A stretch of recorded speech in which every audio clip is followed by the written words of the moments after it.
बीड जिल्ह्यातील घाटेवाडी गावातील किरण शिवाजी धुमक यांना निष्काळजीपणाचा मोठा फटका बसला आहे. बँकेतून तब्बल 4 लाख रुपये काढून ते गावाकडे जात होते. मसाजोगी ते चहाप्रेमी हॉटेल समोर मोटरसायकल उभी करून चहा प्यायला गेले.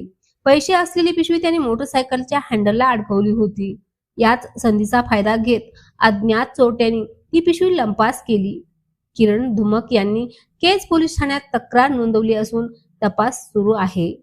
इतकी मोठी रक्कम हँडलला अडकवणे हा निष्काळजीपणाच ठरला आणि या निष्काळजीपणामुळे त्यांना मोठं नुकसान सहन करावं लागलं आहे. बीड जिल्ह्यातील घाटेवाडी गावातील किरण शिवाजी धुमक यांना निष्काळजीपणाचा मोठा फटका बसला आहे. बँकेतून तब्बल 4 लाख रुपये काढून ते गावाकडे जात होते.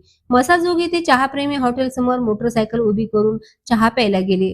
पैसे असलेली पिशवी त्यांनी मोटरसायकलच्या हँडलला अडकवली होती. याच संधीचा फायदा घेत अज्ञात चोरट्यांनी ती पिशवी लंपास केली. किरण धुमक यांनी केज पोलीस ठाण्यात तक्रार नोंदवली असून तपास सुरू आहे. इतकी मोठी रक्कम हँडलला अडकवणे हा निष्काळजीपणाच ठरला आणि या निष्काळजीपणामुळे त्यांना मोठं नुकसान सहन करावं लागलं आहे.